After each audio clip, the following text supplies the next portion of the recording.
നിങ്ങൾ ആദ്യമായിട്ടാണെങ്കിൽ ഈ ചാനൽ ഒന്ന് സബ്സ്ക്രൈബ് ചെയ്യുക. ഇന്നത്തെ വീഡിയോ നമ്മുടെ പഴയ DVD അല്ലെങ്കിൽ CD റൈറ്റർ ചേഞ്ച് ചെയ്തെന്നും അതേപോലെ തന്നെ അതിൻ്റെ ഒരു അൺബോക്സിങ്ങുമാണ് ഇന്നത്തെ ഈ വീഡിയോ. ഇതാണ് പുതിയ ഒരു DVD drive, DVD writer, computer ഉപയോഗിക്കുന്ന റൈറ്റർ. ഇത് ഞാൻ ഓൺലൈനായിട്ടാണ് വാങ്ങിയത്. ഇത് പല ആൾക്കാരും ഓൺലൈനായിട്ട്, ഞാൻ ഓൺലൈനിൻ്റെ വെബ്സൈറ്റിൻ്റെ പേരോ കാര്യങ്ങളോ പറയുന്നില്ല, മറ്റൊന്നും കൊണ്ടല്ല, അത് ഓൺലൈനിനെ പ്രോത്സാഹിപ്പിക്കുന്നു എന്ന ഒരു അഭിപ്രായം കൊണ്ട് തന്നെയാണ് ഞാൻ വാങ്ങാറ്. ഓൺലൈനും അതേപോലെ ഓഫ്ലൈനും രണ്ടും കൂടി നോക്കിയിട്ട് ലോക്കൽ മാർക്കറ്റിലെ റേറ്റും അതേ ഓൺലൈനിലെ റേറ്റും കൂടിയിട്ട് നല്ല വ്യത്യാസം ഉണ്ടെങ്കിൽ മാത്രമാണ് ഞാൻ ഓൺലൈനിൽ വാങ്ങാറുള്ളത്. ഒരു 100-200 രൂപ വ്യത്യാസമാണെങ്കിൽ ഞാൻ നാട്ടിൽ നിന്ന് തന്നെയാണ് വാങ്ങാറ്. ഇതെനിക്ക് ലഭിച്ചത് 900 രൂപയ്ക്കാണ് ലഭിച്ചത്. നിങ്ങൾക്ക് നോക്കിയാൽ അറിയാൻ വേണ്ടി പറ്റും. ഓൺലൈനിൽ പല പ്രോഡക്റ്റുകൾക്കും ഇതുപോലെ റേറ്റ് കുറവുണ്ട്. ഇത് 600 രൂപയ്ക്കും നമ്മുടെ ഓൺലൈനിൽ ലഭിക്കുന്നുണ്ട്. പക്ഷേങ്കിൽ അത് ടാക്സ് അതേപോലെ മറ്റ് ഡെലിവറി ചാർജൊക്കെ കൂടുമ്പോഴത്തേക്കും ഇതുപോലെ ഉണ്ട്. നിങ്ങൾക്ക് ഇഷ്ടമുള്ള വെബ്സൈറ്റിൽ നിന്നോ നേരിട്ടോ നിങ്ങൾ ഓഫ്ലൈനായിട്ടോ നിങ്ങൾ വാങ്ങുക. ഇതിൻ്റെ കൂടെ നമുക്കൊരു സ്ക്രൂവും കൂടി ലഭിക്കുന്നുണ്ട്. പുതിയ LGയുടെ ഒരു CD ഡ്രൈവാണ്. ഇപ്പോൾ നിലവിൽ മറ്റ് ഷോപ്പുകളിലോ നമുക്ക് അത്യാവശ്യം എന്തെങ്കിലും സോഫ്റ്റ്വെയർ CD-യിലുള്ളത് അല്ലെങ്കിൽ വീഡിയോകൾ നമുക്ക് ഒന്ന് പെൻഡ്രൈവിലാക്കണം എന്നുണ്ടെങ്കിൽ പല കമ്പ്യൂട്ടർ ഷോപ്പുകളിലും ഇപ്പോൾ നിലവിൽ CD ഡ്രൈവ് വർക്ക് ചെയ്യുന്നില്ല അല്ലെങ്കിൽ ഉണ്ടാവാറില്ല. അപ്പോൾ അങ്ങനെയുള്ള ഒരു വിഷയമുള്ളത് കൊണ്ട് തന്നെയാണ് ഞാൻ ഇപ്പോൾ എൻ്റെ ഒരു ആവശ്യത്തിന് വേണ്ടി വാങ്ങിയത്. ഇതിൻ്റെ പോർട്ടുകൾ നിങ്ങൾക്ക് കാണാൻ വേണ്ടി പറ്റുന്നതാണ്. ഇതിൻ്റെ കണക്ഷൻ്റെ ഡീറ്റെയിൽസും ഇതിനകത്ത് എഴുതി കൊടുത്തിട്ടുണ്ട്.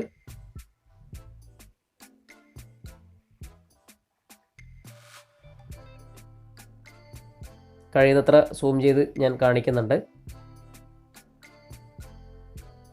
ഇതിനു മുമ്പ് കമ്പ്യൂട്ടറിൻ്റെ മറ്റ് റിപ്പയറിങ്ങിൻ്റെ വീഡിയോ ഞാനിത് ചെയ്തിട്ടുണ്ട്. ഇനി നമുക്ക് മുമ്പേ ഉള്ള CD ഡ്രൈവ് ജസ്റ്റ് ഒന്ന് റിമൂവ് ചെയ്യാം. ഇത്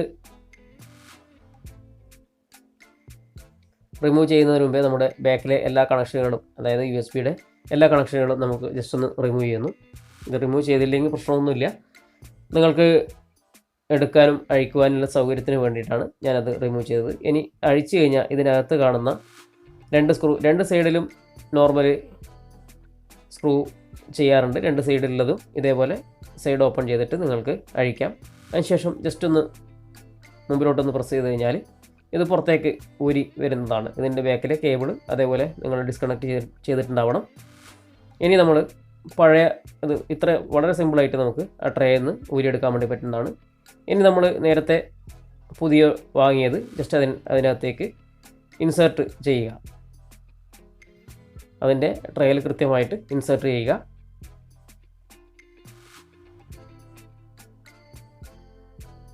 ഇതിൻ്റെ ഡിസ്ക്രിപ്ഷൻ ബോക്സിനകത്ത് മറ്റ് കമ്പ്യൂട്ടറിൻ്റെ വീഡിയോസ്, ഞാൻ ചെയ്ത കമ്പ്യൂട്ടറിൻ്റെ വീഡിയോസ് ഞാൻ ഡിസ്ക്രിപ്ഷൻ ബോക്സിൽ ലിങ്ക് കൊടുക്കുന്നതാണ്.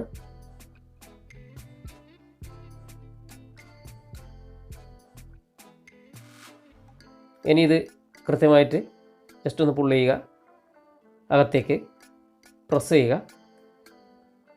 ഇനി നിങ്ങൾ ഇതിൻ്റെ കണക്ഷൻ കണക്ട് ചെയ്യുക. പവർ സപ്ലൈയും അതേപോലെ ഇതിൻ്റെ നമ്മുടെ ഡാറ്റയുടെ SDA കണക്ഷനും സാറ്റയുടെ കണക്ഷനും കൂടി കൊടുക്കുക. ഞാൻ ബോർഡിൽ നിന്ന് വരുന്നതിൻ്റെ ജസ്റ്റ് സൂം ചെയ്ത് കാണിച്ചു എന്നേ ഉള്ളൂ.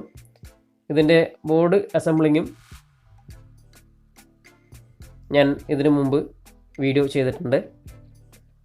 3000 ചില്ലറ രൂപയ്ക്കാണ് ഞാൻ ഇതിൻ്റെ മൊത്തം കിറ്റ്, അതായത് RAM അതേപോലെ പ്രോസസ്സർ, ബോർഡ് ഇതൊക്കെയുള്ള കിറ്റ് വാങ്ങിയത്. അതേപോലെ ഹാർഡ് ഡിസ്കും വാങ്ങിയത്. ഞാനതിൻ്റെ വീഡിയോ ചെയ്തിട്ടുണ്ട്. അതിൻ്റെ ലിങ്ക് ഞാൻ ഇതിന് താഴെ കൊടുക്കുന്നതാണ്. ഇനി ഇതിനകത്ത് ഞാൻ കണക്ട് ചെയ്ത് കഴിഞ്ഞു. നമ്മുടെ പവർ സപ്ലൈയും അതേപോലെ സാറ്റ കേബിളും കണക്ട് ചെയ്തിട്ടുണ്ട്. ഇനി നമ്മുടെ സ്ക്രൂ കൃത്യമായിട്ട് ചെയ്യുക. 2 സൈഡും ചെയ്യുന്നുണ്ടെങ്കിൽ നിങ്ങൾക്ക് ചെയ്യാം. അതല്ല എന്നുണ്ടെങ്കിൽ ഒരു സൈഡ് ചെയ്യുന്നുണ്ടെങ്കിൽ പ്രശ്നമല്ല. പക്ഷേ നല്ല വൈബ്രേഷനുള്ള ഒരു സ്ഥലത്താണെങ്കിൽ നിങ്ങൾ 2 സൈഡും കണക്ട് ചെയ്യുക. നന്നായിട്ട് തന്നെ എല്ലാം ഫേമായിട്ട് തന്നെ ഉപയോഗിക്കുക. എന്ന് വെച്ചാൽ ചില സമയങ്ങളിൽ ബോട്ടിൽ അതേപോലെ ചില പ്ലാറ്റ്ഫോം വൈബ്രേഷനുള്ള സ്ഥലങ്ങളിൽ ഉപയോഗിക്കുകയാണെങ്കിൽ നിങ്ങൾ തീർച്ചയായിട്ടും എല്ലാ സ്ക്രൂവും വളരെ കറക്റ്റായിട്ട് തന്നെ ടൈറ്റ് ചെയ്യുക. ഇനി നമുക്ക് ജസ്റ്റ് ഒന്ന് CD ഇൻസേർട്ട് ചെയ്ത് നോക്കാം.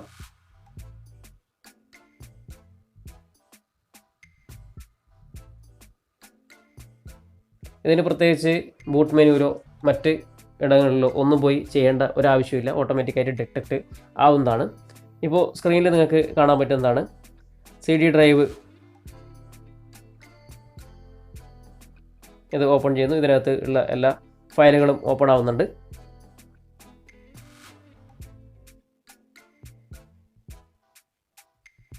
ഇനി നമുക്ക് ഏതെങ്കിലും ഒരു മ്യൂസിക് ജസ്റ്റ് ഒന്ന് പ്ലേ ചെയ്ത് നോക്കാം. ഇതാ ഞാൻ ജസ്റ്റ് പ്ലേ എന്ന ഓപ്ഷൻ കൊടുത്തിരിക്കുകയാണ്. ഇതാ ഇപ്പോൾ മ്യൂസിക് പ്ലേ ആവുന്നുണ്ട്. പിന്നീട് അതിൻ്റെ കോപ്പിറൈറ്റോ മറ്റ് ഇഷ്യൂകളോ വരാതിരിക്കാൻ വേണ്ടിയിട്ടാണ് ഞാൻ അതിൻ്റെ ആ സോങ്ങിൻ്റെ ഓഡിയോ ഞാൻ ഇതിനകത്ത് ഉൾപ്പെടുത്താത്തത്. നിങ്ങൾക്ക് ഈ വീഡിയോ ഇഷ്ടപ്പെട്ട ഒന്ന് ലൈക്ക് അടിക്കുക. ആദ്യമായിട്ട് കാണുന്ന ആൾക്കാരാണെങ്കിൽ ഒന്ന് സബ്സ്ക്രൈബ് ചെയ്യുക.